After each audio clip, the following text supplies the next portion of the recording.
నమస్కారం. ఘంటారవానికి స్వాగతం. ముందుగా ప్రధాన అంశాలు. 20కి పైగా అజెండా అంశాలతో కాసేపట్లో కేబినెట్ భేటీ. అమరావతి అభివృద్ధికి నాబార్డు రుణాల ఆమోదానికి అవకాశం.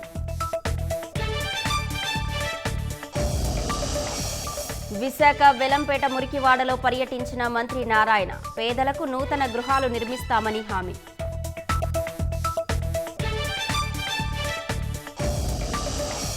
ఎర్నాకులం ఎక్స్ప్రెస్ ప్రమాద ఘటనలో ఒకరు మృతి. పునరుద్ధరించి గమ్యస్థానానికి పంపిన రైల్వే సిబ్బంది.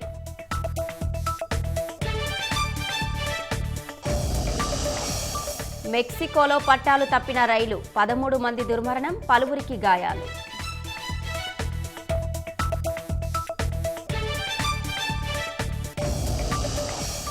వైకుంఠ ద్వార దర్శనాలకు తిరుమలలో ఏర్పాట్లు పూర్తి.